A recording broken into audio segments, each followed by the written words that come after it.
Nagle, zupełnie znikąd zostało dzisiaj zapowiedziane DLC do Security Breacha o nazwie Ruin. Prosta nazwa. Spodziewałem się czegoś bardziej błyskotliwego jak Curse of Dreadbare, ale Ruin też się wpisuje w taki cool tytuł. Spoko.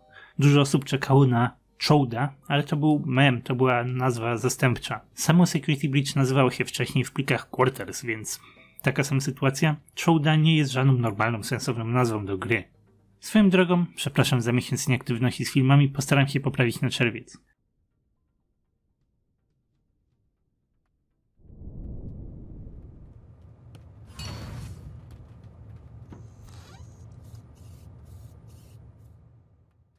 Co na pewno dla wszystkich jest ważną informacją, Ruin to jest darmowe DLC. Jeśli kupiliście podstawkę, to dostaniecie darmowy, dodatkowy content. Domyślam się, że są to w pewnym stopniu przeprosiny za główną grę, choć nie interpretujcie tego nagle, że dopiero teraz wypuszczają normalną grę. No to nie do końca tak działa, to jest po prostu inny projekt. Może wykorzystają coś, co planowali wcześniej, może nie. Może dadzą nam wani, której nam brakowało, może zrobią coś innego. Naprawdę nie jest to jasne.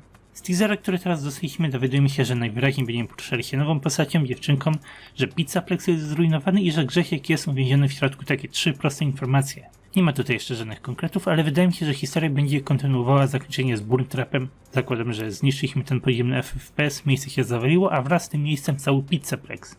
Nie działa tutaj zakończenie z pożarem, bo budynek nie został spalony. Nie działa tutaj zakończenie wani, bo tam nic poważnego się z Pizzaplexem nie stało. Zakończenie z Burntrapem jest takie nie do końca jasne i może tutaj działać. Moja prognoza na ten moment jest taka, że walka z Burntrapem miała miejsce, duża część budynku się zawaliła, a w międzyczasie Grzesiek i Freddy zostali po prostu uwięzieni w środku. Muszą stąd uciec, będą potrzebowali naszej pomocy i w tym wypadku całe DLC wyjaśniałby, jak uciekli z Pizzaplexa i dzieje się przed tym, jak trafili na łąkę w zakończeniu. Ale nie jestem pewien, to jest tylko mój pomysł. Wydaje mi się, że ma on jakiś sens, bo ciężko jest mi sobie wyobrazić, żeby uciekli z Pizzaplexa i nagle tam wrócili później, żeby Grzesiek znowu był uwięziony.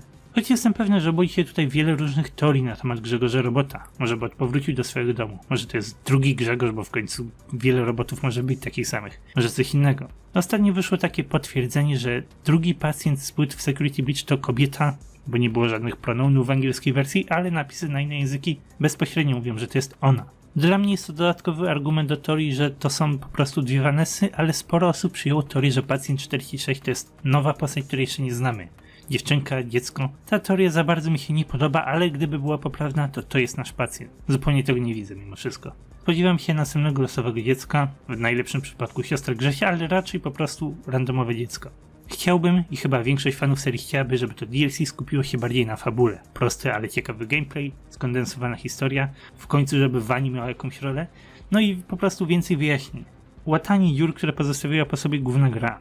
Bo mi osobiście podoba się to, co Steelworks zrobiło z Help Wanted. Wypuścili podstawową grę, fabuła i zakończenie były bardzo niejasne, co pozwoliło nam budować sobie teorie przez wiele miesięcy na temat postaci, stanu Glitchtrapa, w ogóle kim Glitchtrap był. Potem dostaliśmy DLC, które bardzo bezpośrednio odpowiedziało na niektóre z tych pytań. Mam nadzieję, że DLC Ruin będzie miało bardzo podobną formę, czyli Security Breach zostawił nas umyślnie z masą pytań, a DLC odpowie na parę z nich bardzo bezpośrednio. Jakbym sam robił fangame FNAF-a, to bardzo bym chciał iść właśnie w takim kierunku. Myślę, że Steelworks chce nam odpowiedzieć na parę pytań. Najwięcej w temacie Wani, która została całkowicie pominięta w zakończeniu Burntrapa, czyli wciąż tam jest, nie została uwolniona. Fandomowi bardzo przyda się potwierdzenie, czy Vanessa jest jedna czy dwie. Przyda się jakaś informacja na temat Grzesia i zamknięcie całej debaty Robota i rodziny Aftonów. Przyda się wyjaśnienie 2 pacjentów z płyty, ale co się wydarzy, to się wydarzy. Naprawdę ciekawi mnie, co Steelworks teraz zrobi. Wydaje mi się, że właśnie najciekawszy moment we wszystkim to uczenie się na błędach. Pierwszy krok, jaki ktoś wykona po porażce. Security Breach miał dosyć mieszane opinie, więc co Steelworks zrobi teraz? Czy nauczy się na błędach? Czy nowi pracownicy, którzy zostali do firmy zatrudnieni, doprowadzą do jakiejś zauważalnej zmiany? No tą odpowiedź będziemy musieli poczekać do przyszłego roku, co będzie to będzie. Także dziękuję wam za oglądanie. Inne filmy są w drodze. Do zobaczenia.